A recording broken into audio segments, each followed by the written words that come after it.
Aqui é o Dr. Jonatas Catunda, cirurgião de cabeça e pescoço, e esse vídeo eu vou dar algumas dicas para quem vai passar pela cirurgia da tireoide, a tireoidectomia, seja a parcial ou a total. A cirurgia da tireoide é uma das cirurgias mais comuns, mais realizadas no mundo, próximo da cirurgia de vesícula, das cirurgias de hérnia, das cirurgias de útero, esterectomia, é uma das mais realizadas, até porque um dos motivos dessa cirurgia está aumentando a incidência, que é o câncer de tireoide. Então nós temos duas indicações principais da cirurgia. Provavelmente se você vai passar pela cirurgia é por um desses dois motivos. Ou você tem um câncer de tireoide, ou um nódulo suspeito que pode ser um câncer, ou um nódulo indeterminado que não é possível saber se esse nódulo é um câncer ou não, então o motivo é o câncer.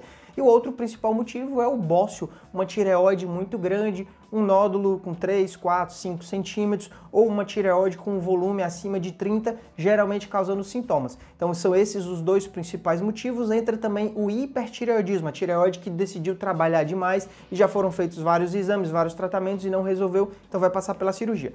Se você vai passar pela cirurgia, é importante ter esse conhecimento. Mas antes de eu falar das dicas, já se inscreva no canal, ative as notificações, deixe o seu comentário se você tem alguma dúvida ou crítica ou elogio. Eu sempre leio todos os comentários, não consigo responder porque é muita gente. Também faço um vídeo ao vivo todas as terças à noite aqui no YouTube e nas sextas à tarde lá no Instagram, lá é @Dr. Jonatas Catunda, tá? Então pause o vídeo, faça tudo isso, curta, comente, compartilhe nos grupos e depois vamos para as dicas, né?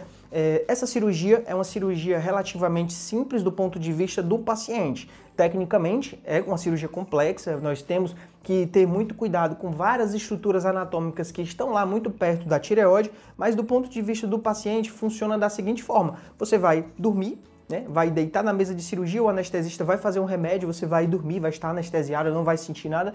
Ao final da cirurgia, né, vai acordar já com um curativo no pescoço e tudo já vai ter acontecido e, se Deus quiser, você vai estar muito bem, já se recuperando, tá? As cirurgias, em geral, o paciente interna num dia, opera e vai de alta no dia seguinte. É uma internação rápida, não fica muitos dias internados. Às vezes, na cirurgia total e nas cirurgias total com esvaziamento linfonodal, com a remoção dos linfonodos, às vezes é comum deixar o paciente um dia a mais, pois o cálcio pode cair nos primeiros dias e o paciente fica internado repondo o cálcio para não ter os sintomas, né, nem ir para casa tendo essa complicação que é o hipoparatireoidismo, tá? Então a internação é essa, a recuperação, geralmente com uma semana da cirurgia a pessoa já volta a fazer boa parte das atividades, não fica atrelada a uma cama, presa a uma cama sem fazer nada, sem poder falar, muito pelo contrário, o paciente já pode conversar, já pode caminhar, mas sempre sem evitar o esforço, sem fazer força, porque afinal está se recuperando da cirurgia. Eu opero muitos pacientes de outros estados que vêm operar aqui comigo em Fortaleza. É interessante quando chega lá pelo terceiro, quarto dia da cirurgia, o paciente manda uma mensagem perguntando se pode ir à praia, se pode ir ao shopping, se pode ir fazer turismo em Fortaleza, né? Para você ver como o paciente se sente tão bem que até acha que já pode passear. Não recomendo, né, fazer muito esforço, pois afinal está operado e não é bom, né, ter uma complicação da cirurgia. Então, fazendo o repouso tende a dar tudo certo. Para esforço físico mais intenso, o ideal é que espere pelo menos um mês. E aí, quanto ao trabalho, é muito variável. Existem profissões que a pessoa passa o dia no escritório, num computador. Esse serviço, na primeira semana, já é possível voltar, né? Mas profissões que exigem um esforço maior, um exercício maior, aí é interessante o paciente passar mais tempo descansando sem voltar às atividades. É claro que esse retorno ao trabalho também depende da cirurgia em si, de como foi a cirurgia e da indicação da cirurgia, se era uma cirurgia muito grande ou não. Então, esses detalhes você vai ter que conversar com o seu cirurgião, ele vai te explicar tudo, né, e vai lhe dar um atestado, caso você precise, né, para se recuperar da cirurgia sem voltar ao trabalho, tá bom? Sobre as medicações, na cirurgia da tireoide, nós temos dois tipos: a cirurgia parcial, que remove uma metade da tireoide, e a cirurgia total, que remove a tireoide toda. Então, na cirurgia parcial, como fica uma metade da tireoide, o risco de ter o hipotireoidismo é baixo, né? A metade que sobra, ela continua funcionando, então apenas 10 a 20% dos pacientes vai ter que repor o hormônio, mas isso não costuma ser iniciado logo no dia da alta. Às vezes a gente só deixa para iniciar depois de 2, 3 meses, se os exames se alterarem muito, mas a maioria dos pacientes não precisa. Então, na cirurgia parcial, o paciente vai de alta sem precisar tomar o hormônio da tireoide, sem precisar tomar o cálcio, vai tomando basicamente analgésicos.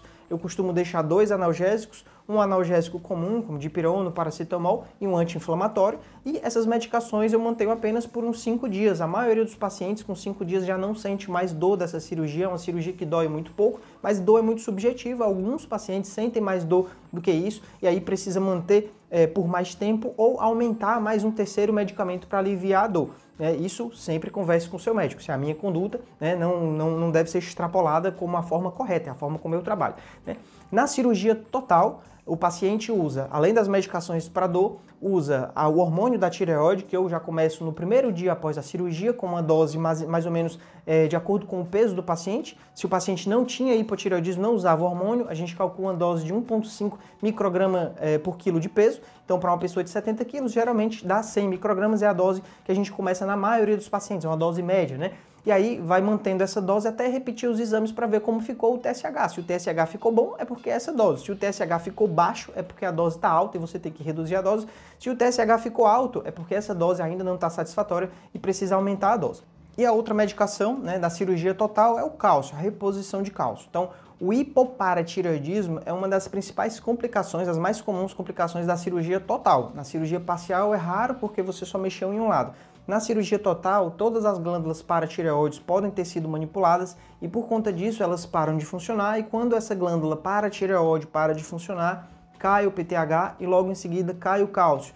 Então lá pelo segundo, terceiro dia podem já surgir os primeiros sintomas desse hipoparatireoidismo. O paciente sente câimbras, formigamentos, dormência, às vezes pode ter contraturas musculares, às vezes pode ter agitação. Então, quanto mais graves, mais intensos são esses sintomas, provavelmente mais baixo está o cálcio e você precisa voltar para a emergência, voltar para o hospital, às vezes até para internar de novo, para ficar repondo cálcio direto na veia, até ter uma reserva de cálcio boa e ajustar a dose oral para ser possível dar a alta. Mas se forem sintomas leves, a gente costuma apenas aumentar a dose. Então, na alta do paciente, antes de saber se ele está ou não com hipopara, eu deixo 3 comprimidos de cálcio e caso os sintomas venham, o paciente vai aumentando a dose e vai me comunicando, tá? Mas isso é algo que você deve ver com o seu cirurgião. Alguns colegas deixam o paciente internado logo antes da cirurgia até ver exames de cálcio para ver se os exames estão ok antes de dar a alta, porém a complicação ela aparece mesmo lá pelo segundo, terceiro dia, então pode ser que ainda esteja normal logo na alta.